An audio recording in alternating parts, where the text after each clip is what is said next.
So what's up, YouTube? I'm just uh I'm just farting around here, investigating different things, trying to figure out the secret to life, what's the meaning of life, right? So in that process, trying to understand, the meaning of life, you have to understand a few other things to start with.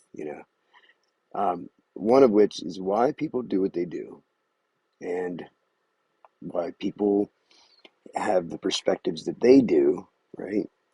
And hidden agendas, how to spot hidden agendas, because that has a big role in the meaning of life, right? People have hidden agendas. I don't know why they do, right?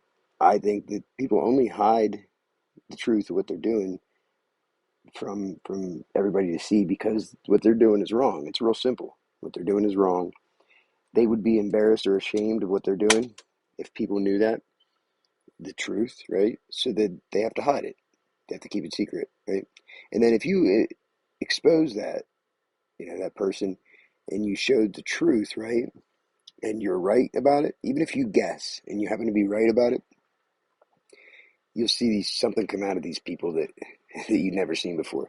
You'll see a totally different side than the side that they have, that they have demonstrated and put out for everybody to see, the fake fraud front that they put out for everybody to see, right? And so in exploring, the meaning of life and these questions, I one of the patterns that I put together, all these people that are just seem to know me and seem to be interested in me or care about me and my life or what I'm doing. It's just funny to me. Why do they even know I exist? Why do they know anything about me? Why are they always the first ones immediately to jump on the attack whenever I stumble across a piece of information and I show it on my YouTube channel? I just stumble across something, right? And then they tell on themselves. Well, I have questions. So how did they find that video to begin with? Okay. How did they even know I made that video? I didn't say their name, didn't talk about them. I just made a simple video in a small town. I don't talk to anybody really. I talk when I go out, I talk to everybody, everybody that I see.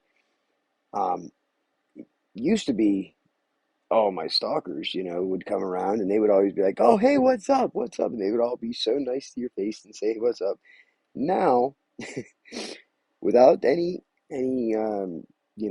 distinct reason why, okay, without anybody telling me this is why, these people all avoid me. And my brother actually was right about this. He said, because they don't want to be in your next video. They don't want to be in your next video. Oh, they don't.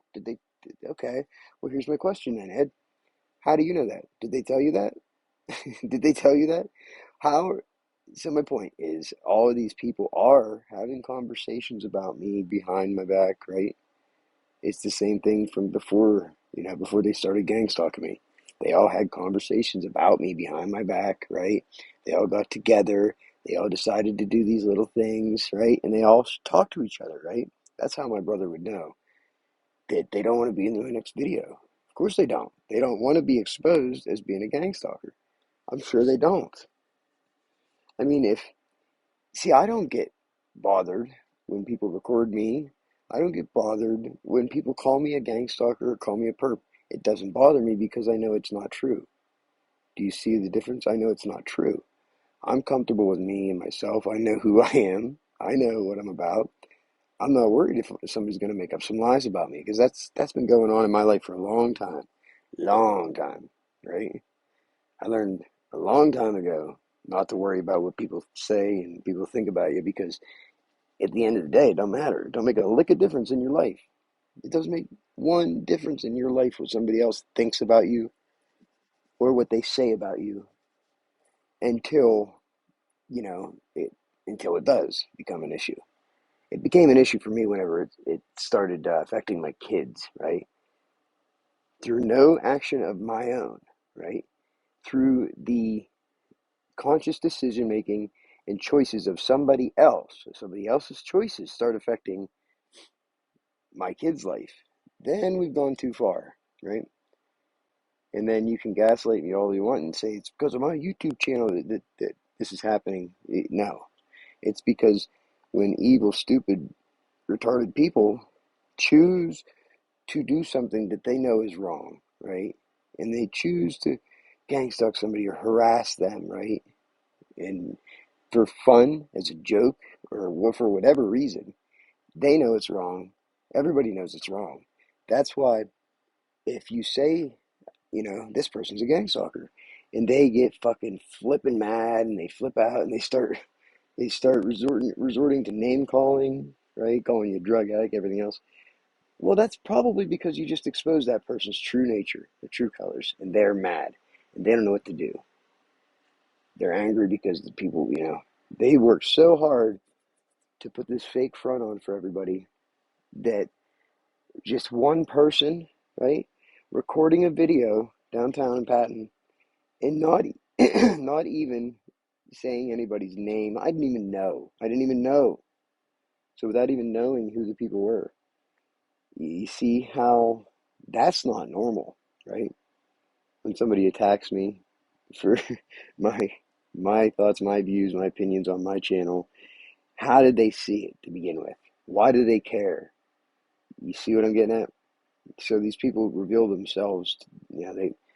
They might as well hold a sign up saying, "Look over here, look over here." It's a big red sign, right? It says "perp," and it points down at them. They might as well be doing that because other than that, if it was a normal person who saw my video, right, they'd be like, if they weren't doing anything wrong, they would have probably been like, okay, so what? He's recording. So what? It's not saying anything bad about me. What? I'm driving in a car. So okay, he thinks I'm a gang stalker. Okay, who cares? Who cares? I don't care. That's how a normal person would have reacted if presented with my video of the red car and the white SUV in front of Warfield's there, right? A certain family group of people, they all have their first name start with a B, the letter B, but I can think of one word that starts with the B that I know we're all thinking about. Everybody watching this video is thinking about that same word, and it probably fits perfectly. But anyway, in searching for these patterns and everything, and you see things that people do that doesn't seem normal to you because it's not normal. That's why it doesn't seem normal. That's why you're asking questions about it. And that's completely normal. Don't let them gaslight you into thinking that you're paranoid. Or don't let them gaslight you into thinking that you're different or you're weird. No, what they're doing is weird. What they're doing is wrong. They know it. And their whole point is they want you to record them. They want you to put it online because they've been waiting. They've been waiting to attack you. But since they're so obsessed with you and they don't want anybody to know what they're doing because it's wrong and they're ashamed, they can't just start the conversation. You know what I mean? They can't just go out of nowhere and say, "Did you hear about this and this person, that person, so and so?" And they can't openly start that because when you spread lies about somebody and do a smear campaign, right? You don't want to be the source of the information, right? Because you'd be the one that's liable. So they can never say where they heard it from. They can never say, "Well, I can't remember who told me that," right? That is the theme that you'll get every time. So I ask the Couturier girls, Brooke there, "Hey Brooke, this is a question for you. How did you see my video? Who showed you my video?" I've asked Jimmy Grabowski this in the past. He could never answer me. Nobody will ever be able to answer this simple question. Whenever they start attacking you, your perps, right, and they expose themselves, just ask them real simply, "How did you see my video? What? Who showed you that video?" And just follow the money, right? Follow the string of gossip, right? And you'll be able to find. It's a really easy way to determine if somebody is a perp or to discover who is the perp, who is the source. Because if somebody just showed Brooke that video and said, "Look, he's recording you and your family," because they knew it was her car or something like that. If that was the case, I get it. Okay, they showed her. She's a simple-minded person, so she's easy to get, wound up, right? I've seen them do this to people in town where they wind them up, and then they just point them in the right direction and let them go. You know, they get them all worked up, and it's yeah, I feel bad for them. It's not right. Nobody should be able to be manipulated like that and played with, because the person that's doing the winding, that's winding them up, they know exactly what they're doing. And when they go to tell somebody, like say somebody went to Brooke and told her about this, right? They had the intention of getting her pissed off. They had the intention of making her mad, the intention of winding her up and pointing her in my direction. Okay? So it's real simple. Either you were already watching my videos, Brooke, right? Either that, which is weird, right? You've never commented, we've never talked, you've never said anything, you know. You know me way better than I know you, apparently, right? So either you're a gang stalker, and that's what I caught you doing in the video, plain and simple. Same with the white SUV and the other car that took off like a Jeff Gordon NASCAR racer and tried to ramp the alley beside the Presbyterian church. Whoever these three vehicles are, it was clear to me they are all three gang stalkers, whoever they are. Whoever they are. They can tell on themselves or whatever. I don't care. I didn't say their names, so you're welcome to tell on yourselves if you want. That's what I've said this before. I don't I don't put people in my videos unless they ask for it. I don't mention people and throw their name out there, unless they ask for it. You know, my neighbor said that to me one time. Says, "Well, I don't want to be on YouTube." I bet you don't. Then I said, "I don't put people. I only put people on my channel that ask for it, that ask to be put on." And he said to me, "Well, no, I don't want to be on. I didn't ask you." And I just, palmed my fucking face so hard because he just didn't get it. You know, it, I'm not saying you literally asked me to be on there, but whenever you do things, without thinking about the consequences, okay, that's asking for it. When you do something and there's a possibility that you could be exposed for doing this thing, right? You don't care. You don't think about that. Well, then you're asking for it. You're asking for it. I've had people in this town that I believe were involved, okay, and that reached out to me, talked to me, and you know what? Without ever saying anything specifically, we both understood what was going on, right? We both understood 100%, okay, I don't want to play this game anymore, basically, they're saying, right? Because the people involved are serious, right? And they don't want to face the consequences. So this person's smart enough to reach out to me and just in kind of like a cryptic way, let me know that they're not going to do it anymore. They're not they don't have negative intent towards me. So they're not going to play that game anymore. Like a truce, right? So I'm not going to throw that person's name under the bus. I'm not going to do that because I'm a decent human being, you know. But when people don't care about anybody else, they only care about what they want, right? And they like to call people drug addicts and say all kinds of nasty shit to them, and they don't care. Um, what they don't even think about what you could say about them. They're hypocrites, right? They're absolute hypocrites. They don't realize that they're throwing stones inside a glass house because they're dumb. They're small-minded people. Everything's been just handed to them. I'm not going to say that, okay? I'm sure that a lot of people, they work hard, and that's what makes them so angry, right? When other people don't have to work as hard to get the same results. You get people in school. I used to get people like that who would be mad at me because I was smart. The answers came to me. I didn't have to do the work, right? I was just it just I was gifted, so to speak. Well, literally, they put me in the gifted class. Okay, that's another one of these patterns, right? I was in the gifted class. So the patterns is what I'm talking about in this video. That's the point of it. And I'm going to show you something here that is a pattern that I've noticed with my gang stalkers. They all seem to be either groups of a certain family, or they are all people who work in the same exact business or same industry, so to speak. A very specific industry though, like insurance salesman, or you have your medical workers for some reason. Like, well, it makes sense. They would know about insurance and life insurance, right? People that work in hospice care, yeah.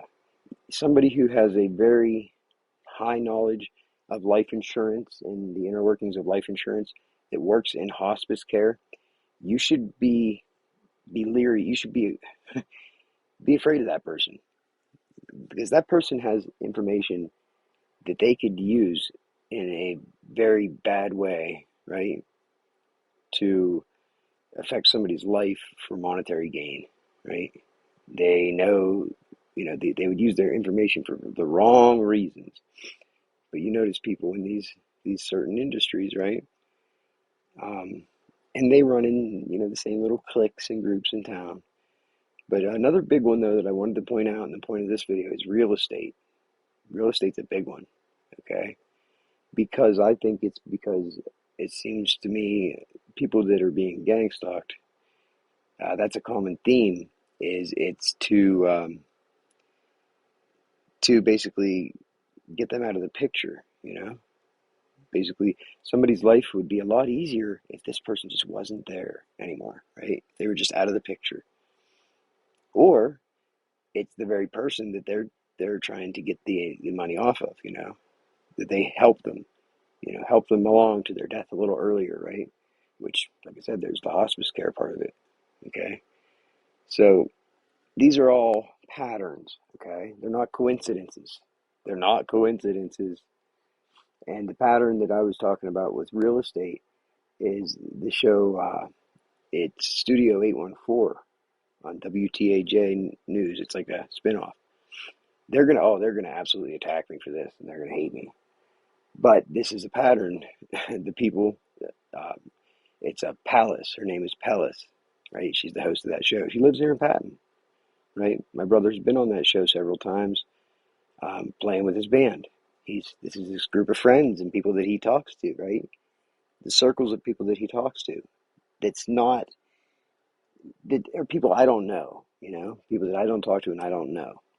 So that's the only way he's able to manipulate any of them.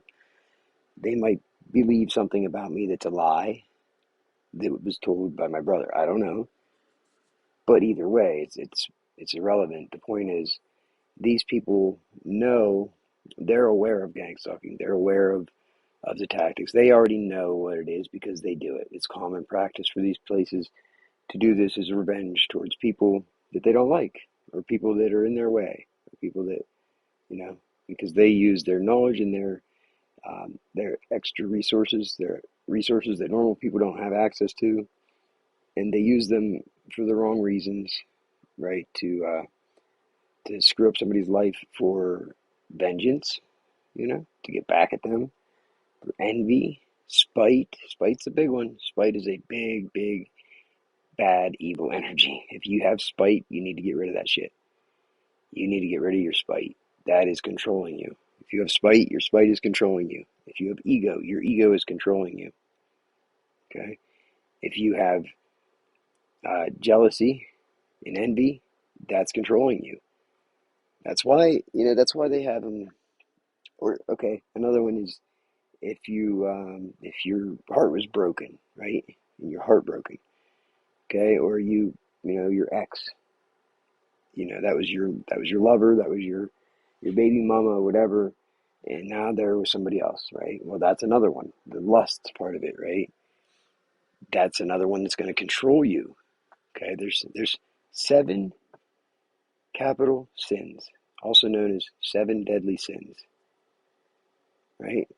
Or cardinal sins. I'm sorry, seven cardinal sins. I think I forget. There's a few different names, and their counterparts are the seven heavenly virtues, also known as the seven capital virtues or cardinal virtues. And correct me if I'm wrong on the names, the terms of those, but there's seven of them, and they're the counterpart to the other. Okay, each one of the seven deadly sins has its opposite counterpart in one of the seven heavenly virtues. Okay, and we actually celebrate these things every year, like our holidays. Okay, we've been programmed to actually celebrate the seven deadly sins. Okay, for each holiday, and we don't even realize it. Like pride. Pride is one of the seven deadly sins. And nobody celebrates pride more than Americans do on the 4th of July, right? Are you proud to be an American? Because at least you know it's true. And you don't forget the men who died who gave your life to me, or the words of that song. But it's all programming. It's programmed to make sure that you celebrate that sin. Okay, your pride. So if when you understand this, then you have to humble yourself.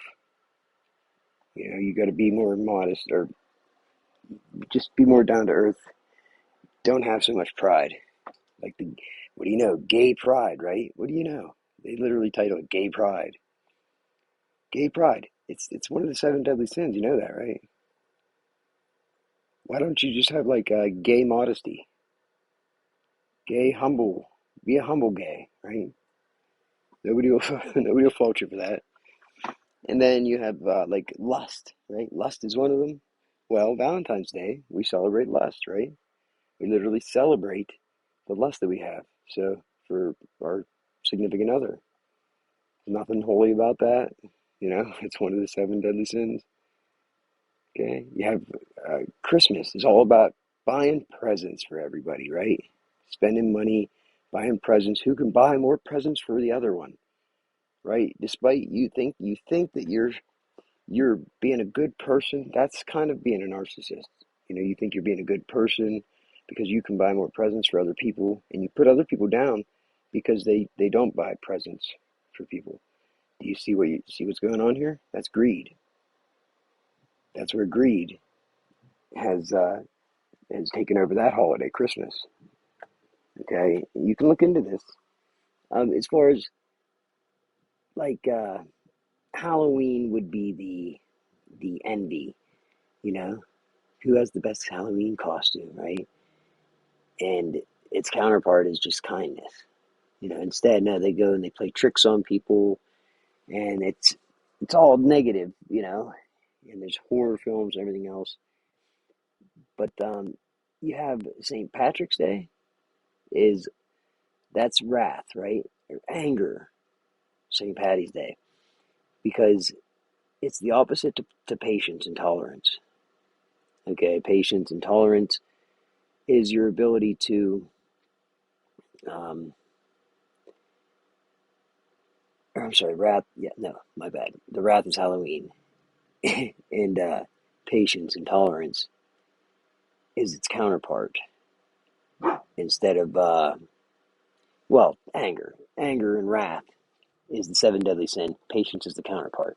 Halloween is just that is the example that I use um, to get you to trick people into celebrating the seven deadly sins. But anyway, the counterpart to wrath is patience. Your tolerance, okay? How your ability to hear somebody say something bad about you, gossip about you, and then your ability to just not react, right? Your ability to tolerate their faults, recognize that they're saying that, but it's a fault. It's one of their faults. They should have probably just kept it to themselves, because and not spread that negativity. So some people have this patience. It's a virtue, and when you practice that patience, that is the counterpart to the wrath, and that's what you see a lot of people spreading the negativity and it's all comes from that system of control, right? Think of them as energies. Think of them as you know. Think of each one of these seven things as an entity. And when you give it the ability to control you, it does. It takes the wheel and it takes over. And it will do that. Your your protection from that entity is the one of the virtues. If you practice one of the virtues, you're protected from that. Then that entity can't control you. It can't use you. It's, I guess, the simplest way to put it. That's, in my experience, that's how I can explain I don't know, my ability to not react, my ability to, to for all these things that people try to come at me and do all these things and it doesn't work. It always fails. It never works. And then something bad happens to them. That's not me doing it. That's not me saying it's because they're coming at me and I'm like a god. No, like I'm not saying that. I'm just saying this kind of explains why that happens. Okay. And I'm just like discovering this shit just like anybody else. I didn't learn this in a book. I was presented with it and then I sat down. I put them together myself. I actually was showed something about the holiday thing in the seven deadly sins. Okay, I saw a short with Joe Rogan actually, where he was talking about it on a short, and I was like, wait a minute.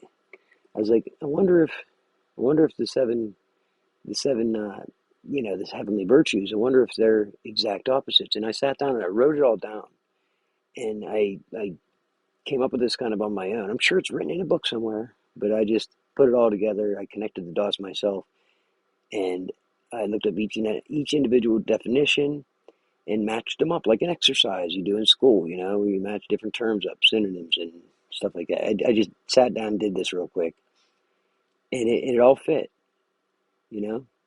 I tested it like a scientific method, right? And it passed the test. So if you want to try to debunk it, feel free. But these are just ideas and concepts. But we can implement them, incorporate them into our own life. So um, Thanksgiving, I mean, come on, how much more evidence do you need? Thanksgiving, you're supposed to, what do we celebrate? Right? Giving, right? But what do? We stuff our faces, okay? And gluttony is one of the seven deadly sins. Its counterpart is temperance, okay? Now, temperance would be, it could be used with food or with drugs and alcohol, okay? Temperance is doing things in moderation, right? Or staying abstinent from those things, completely abstinent from any drugs or any alcohol, right? Or fasting. That's why there's a lot of people that practice fasting. So gluttony is a sin. Its counterpart is not to eat when you're hungry, when you're starving, because that's a sin that will then control you. That's one of these things that can control you, where you lose your self power, you lose your ability to even say yes or no or make the right choice because that power is making it for you. It's controlling you. Like you have that St. Patty's Day one that I wanted to give the example was sloth. Sloth is the deadly sin, and it just means just how it sounds. It's like laziness. You don't want to get up. Well, St. Patty's Day we all go out and get drunk, right? We get piss face drunk, and that's the day where nobody wants to go to work the next day because they went and they were lazy and they went and just said, "Fuck it, I deserve a break. I'm gonna go get drunk and feel like shit tomorrow and not do a damn thing." Right? That is what sloth is. Diligence is the opposite. Diligence is that core value, right? That virtue. Diligence. So that's giving your best no matter what, putting everything into a problem and not giving up, not doing a half-ass job because it's your want to do that. Some people do a task and just to get through it so it's over and done with. Other people do a task and they do it to the best of their ability every time. And they don't half-ass it. If they do the dishes, they're going to do every single dish. They're not happy unless every dish is done and the counter's wiped and everything and they're put away and dried. Other people will do one little sink of dishes and then leave the pots and pans and say, "Well, I'll do them later, right? I'll do them later." Yeah, sure you will, right? And then you still end up leaving a big mess. You don't end up doing the dishes. You just did some of them to say that you did it. but you really didn't do the task. You didn't complete it. The task itself was to do the dishes. That means so that everything is done, clean, dried, put away, and there's no mess. It's clean. No muss, no fuss. But when you leave a bunch of dirty pots and pans laying all over the counter, with water, soapy water filled in them and everything, and it looks nasty, and then you try to rinse your dishes off and they end up getting in there, it creates more of a mess. So you're not really accomplishing anything. You're trying to do the least amount possible so that you can say you did it, and at the end of the day, it's controlling you, and it leaves more of a mess. It doesn't do anything. So that's the one.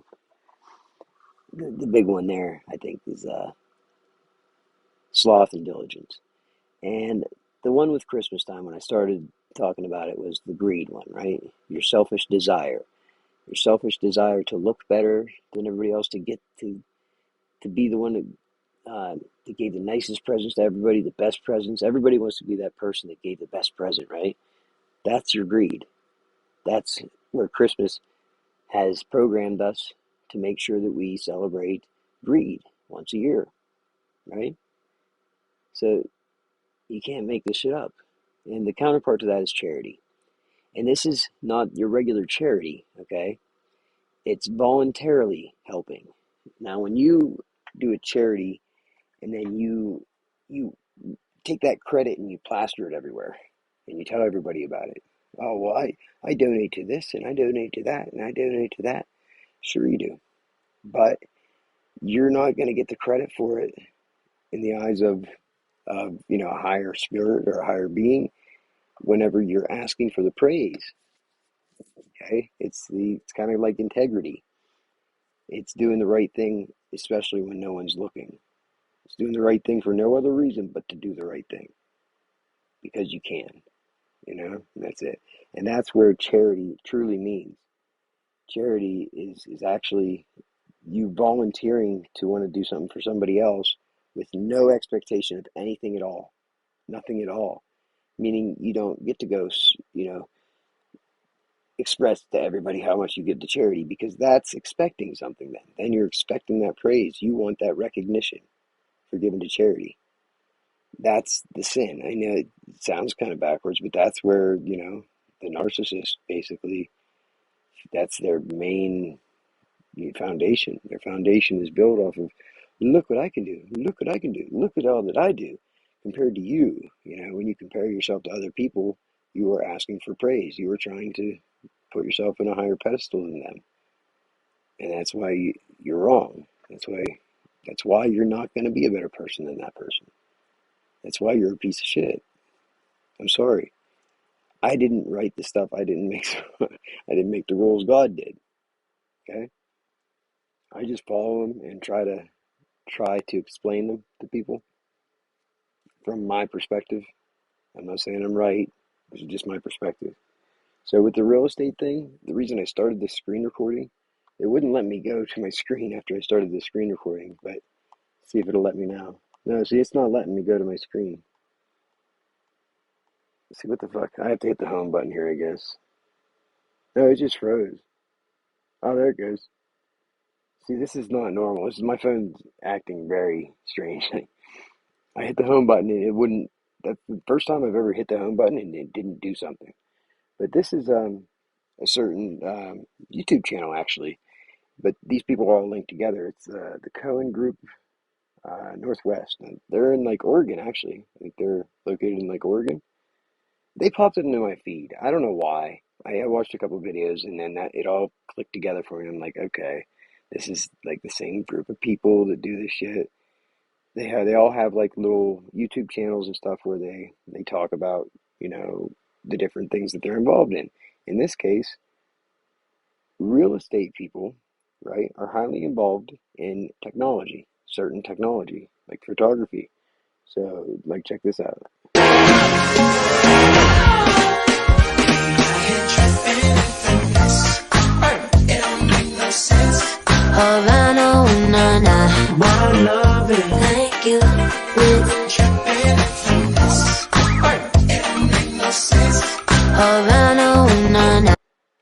Does that remind you of anything? Like maybe like what they're kind of trying to do and create a 3D world of everybody. They're trying to create a digital copy of you to basically to import it into a whole virtual world they're building. An augmented reality. They're trying to put your person, your persona, into a digital form, and they could just boom pop it right into that little 3D thing they just made. Put you in a house. They're playing games. It's like Sims in real life. It really is. Brian Coffer explained this when he did his whistleblowing video. So that's another pattern I noticed, though. These people are all, you know, just by happenstance, understand the technology that seems to be the same line of technology that these gang stalkers all use, right? That they're all interested in. So the WTHA thing with the We Are Central PA Live or Studio 814, that Palace lady, she runs the real estate show on Fridays, Friday afternoons. So I thought that was funny. That's the connection there with Pat and with my brother. And all these people involved happen to be people I don't know, but are they involved in? I bet you if I asked them, they would have close family members or somebody that's very involved in the real estate or insurance game, right? Um, what are some other ones? Law enforcement is a big one. Like I said, law enforcement, they kind of they have the key to the whole thing. Law enforcement has that one resource, right, that they need in order to gang stalk somebody, right? They need that technology that law enforcement uses. The secret that's coming out right now. You look everywhere you look, it's coming out. They're slow dripping it out to us. That law enforcement and their governments have had. It's not like they just got this. They've had the ability to see and hear everything on your device. You give it to them. Right now, they're probably looking at what my phone is looking at on the other side. I'm looking at the screen. They're probably looking at what my camera's looking at. Somebody is. They could be. If you say they can't be, then you're naive and you're an idiot. You know, they listen. These people have said things to me that the only way they could have known what they were talking about is if what I'm saying is true, or if they could read my mind, or if they could see through my eyes. Right? No, it's real simple. It's way simpler than that. They can just see your fucking phone. They can access your phone, your camera, your microphone. And with that little bit of information, it's amazing what they can make someone believe, right? It's amazing. Just putting certain little things out, planting little seeds here and there. It's amazing what they can get a person to think, believe, and do and say. You see the power that has on people just with information? It's like the mind fuck of all mind fucks. But I wanted to point that pattern out because I just noticed it. It made me think about all this. It made me think about it, it made me do this. And that's what I'm here for. I'm here for the ride. I've already accepted the fact that my life is not my own. My life is here for a purpose, right? To get these fucking exposed, the people that are doing the stuff they shouldn't be doing, to other people. If you want to do something to yourself, hey, have a ball. If you want to do something that harms yourself, then you have every right to do so. But when you're going out of your way to do something to somebody else to bring, for no good reason, but satisfaction, spite, vengeance, if you're doing it for those reasons, that's not a good reason. Sorry, that's not okay. It's not okay. You don't get to do that. And that's why I do what I do. I say what I say. People have told me certain little things that have helped me tremendously, tremendously at the beginning of this when they started doing this to me. And they don't really do it to me anymore. I think they do it now. They continue to do it because of what I'm doing now. Because they don't understand. They'll never get it. They'll never just stop and say, okay, what I was doing was wrong. I'll just stop now. Because they have a lesson they have to learn. And I guess it's our job to teach that lesson. I've tried to give little hints, to put out little hints and stuff to them. I've even said out loud a few times, I just, I don't want anybody to get in trouble. I just want it to stop. That's all I want. I don't need anything else, but I just want it to stop. That's it. And it doesn't matter. They've proven to me that they will never stop. So I'm not gonna, you know, I'm not gonna be the idiot. Screw me once, shame on you. Screw me twice, shame on me.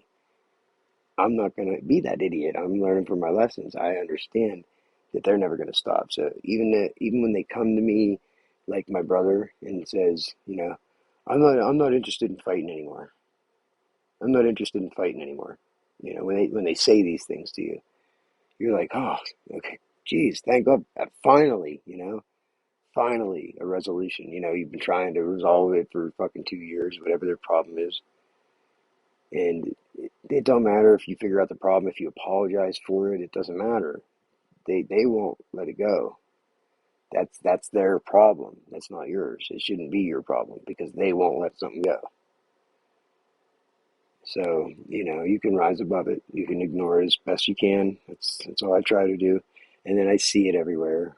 You know, I'm not going to make my story everybody else's fucking story anymore. That's a trick they try to get me to do, to stay off the main topic, the main subject. I'm trying to help other people, not bring other people into my energy. My torture. Now, my torture is my torture. I'll deal with that. But just you got to expose them now, right? So I will expose motherfuckers. So I just wanted to point that out, that my brother wasn't interested in fighting anymore. Very next day, he goes out and he's still up, same old tricks. Anyway, he's got to learn the hard way. He's unfortunately. I could show you text messages. I texted him saying, I'm literally trying to resolve the problem. Like stops. I said, you're not going to like the outcome. Knock it off. Grow up. I've warned him. I don't want to because I don't want to do these things, bad things. I don't want people to look bad on my brother. Like, how does that help anybody or anything? It does nothing for anybody. It doesn't make me feel better. It makes him madder. It makes other people look down on him and me probably and laugh, right? So how is it helping anything at all? And it just drives people away from the topic. It turns people away. They don't like that negative shit. They want to get out of that negative energy. They don't want anything to do with it because it's toxic and it will make you sick. So you got to spread positivity, get out of that negative mindset, and thank you, Match My Mix, you know, for helping me to realize some of this stuff, which I've already known it, but we all we all could use that little reminder from time to time, right? We could all help each other by reminding each other from time to time, hey, look up, you're straying off the path here, you know, before they get too far off the path. It really helps if we have people, like-minded people, positive people that understand this and can help put you back on your path if you wandered off a little bit. We all have to do that for each other. So I appreciate it. I appreciate it, Max my Mitch. Mix my match. Alea, I thank you. I laugh when I watch your content and you do nothing but spread positivity. I love it. It's great. Keep doing it. So with that being said, check out look into what I was talking about though. There's probably another. You could probably start where you're at, your area. You could start by looking into your local areas, like development group, right? In your If they have like a development project going on, look into the real estate, look into the hospice care places, look into the insurance places, the salesmen. Look into those patterns. Look at the people and see if you can put anything together in your situation. I bet you'd be surprised what you find. I bet you find. I bet you find one of those aha fucking moments when you stumble across a piece of information that just ties everything together. But that's where I would go looking if I were you. That's where that's where the puzzle seems to just fit all together for me. When it makes sense, it just makes sense. When it looks like a duck and talks like a duck and sounds like a duck, waddles like a duck, you know, like I said, it's probably not a chicken. So be good or be good at it. Or should I say, be good or be good at it, baby.